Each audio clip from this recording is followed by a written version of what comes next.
The Soccer Princess, Josephine, and the Gown Fashion Runway Show.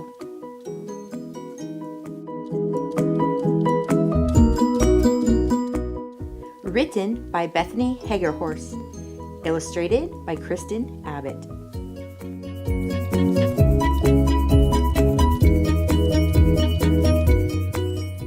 Jo sighed at her reflection in the mirror. She already missed her ponytails and striped soccer socks. Am I the only princess who would choose soccer over formal gowns and dancing, she wondered. Princess Josephine, the guests for the ball will arrive shortly, her mother, the queen, called out. Jo reached for her high heels but paused, eyeing her soccer cleats too. Her hand moved between them. Heels, cleats. Heels, cleats. Running free of the palace, Jo dribbled her soccer ball through the dewy grass. Left kick, dribble right, spin turn, and finally a chip kick that sent the ball high into the air. Jo spun and jumped backwards into the air too, trying an overhead bicycle kick before smack, landing on her back in the wet grass. She rolled to her stomach and watched the missed soccer ball bounce away. Aw. The princess smiled anyway and jumped up to try again when she heard trumpets coming from the palace. Oh no! Have the introductions begun already? She kicked off her cleats and dashed for the ballroom. Jo tiptoed through the back entrance, trying to be invisible. The announcer noticed her at once. And here's our host, Princess Josephine. Everyone turned to look. The music stopped and the room erupted in whispers and giggles.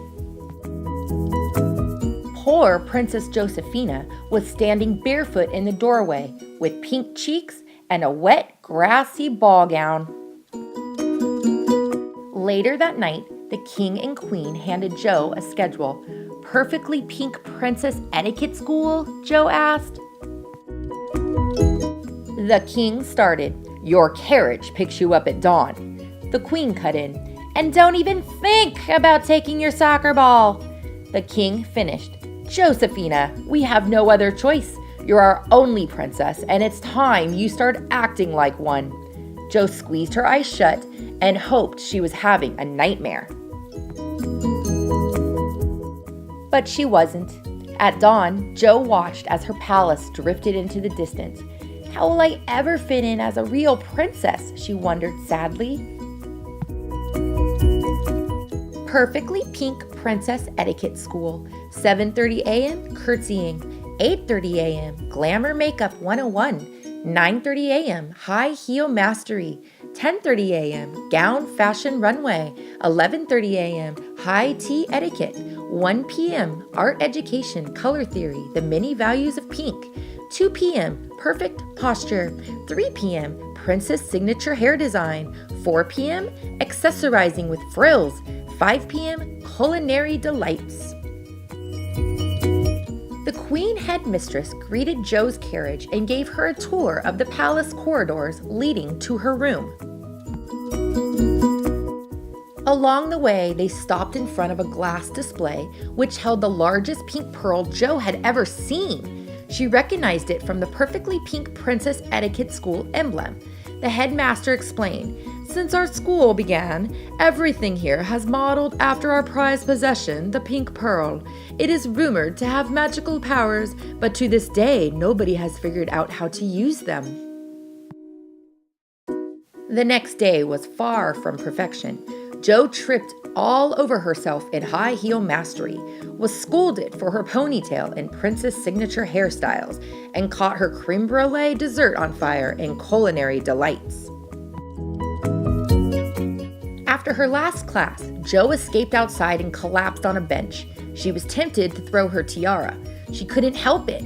All she wanted right now was her soccer ball. Any soccer ball. Even that pink one lying in the distance next to the football would do. Wait, is that really a soccer ball? And what is a football doing here? Are those girls really... Hut, hike! Jo's mouth dropped open as she watched one princess wearing a football jersey over her gown launch a perfect football spiral into the air. Then a second princess, wearing a baseball hat, ran a route and caught the football with ease. The girls high-fived before they noticed Joe frozen on the bench in awe. "Now I'm really dreaming," Joe managed.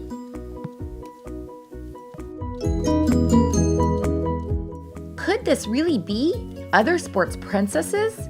The princess with the jersey and football stripes under her eyes spoke first. "It's Joe, right? We hoped you'd find us. I'm Mac." "A football princess?" Joe blinked. "I suppose you could call me that.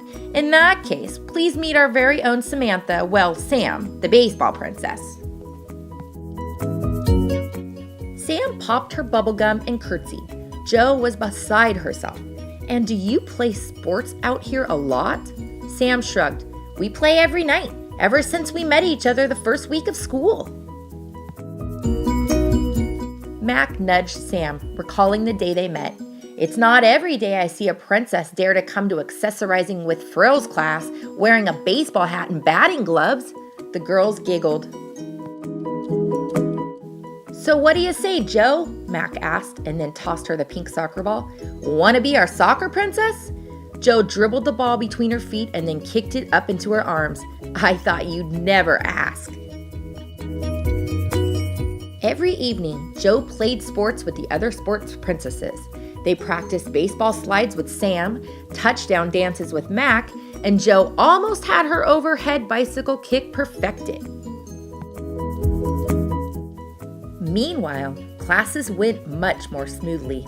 They put glitter in their football stripes in Glamour Makeup 101, managed to add mini ballpark hot dogs to high tea etiquette, and Joe received high marks in perfect posture while balancing the soccer ball on her head. But when a surprise gown fashion runway show was revealed in class one day, Joe was nervous. She had just received a card from her parents announcing a visit. "Will my parents be here to watch the big show tonight?" Joe held up the fancy gown she was to wear and realized she wasn't any closer to being the perfect princess her parents expected. Sam walked around her frilly dress without touching it, as if it were poisonous. Suddenly, Mac had a plan. "Come on, team. It's time to show who we really are. Huddle." That night, at the gown fashion runway show, the girls arrived just in time for the end of the line, ready to walk down the runway where the crowd, including Joe's parents, waited. Joe was wearing a glittery soccer jersey, along with hot pink socks and cleats. Sam accessorized her frilly dress with a pink hat and batting gloves. Mac wore a jersey over her gown too, with extra glittery football stripes under her eyes. All of their clothes bore a new sport princess crest they had created. Deep breath, go!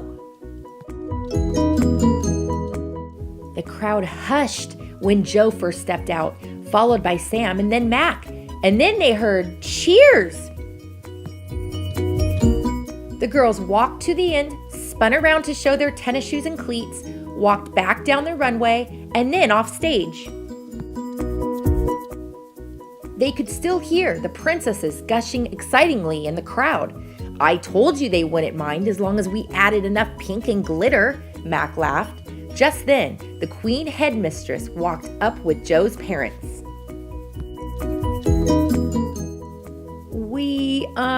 Joe panicked. "Not another word," the headmistress interrupted her. She opened her arms and smiled. "It was a hit. I applaud your courage. That was a brave thing to do. You have proven how important it is to stay true to yourself."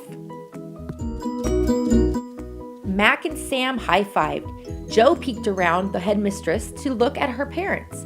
They shrugged and then picked her up into a big hug. Joe smiled back at her new friends. It turns out perfect princesses can play sports too.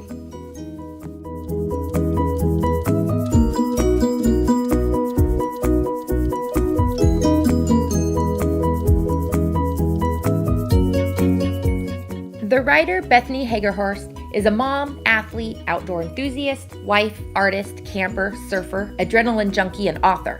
Pictured here with her sports princess Mac, who inspired her to create a new world of sport and outdoor princesses. She lives with her handsome, rugged husband and 2 lively children in the Pacific Northwest, USA. Visit Bethany at www.sportsprincessblog.com. Kristen Abbott works as a freelance illustrator from her studio in Palo Alto, California. Her favorite thing about her job is when children come to her house and see her illustrations and say, "Ooh, I want to go there." When she has time, she also teaches illustration at the Academy of Art University in San Francisco.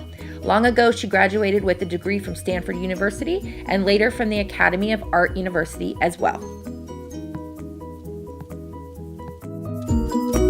Thank you for listening to Tomboy Princess Reads to You.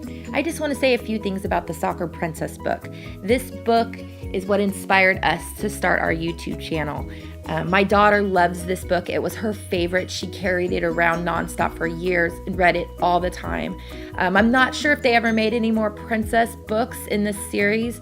I wish they did. This book is amazing. I hope you all enjoyed it as much as we did. Thank you so much.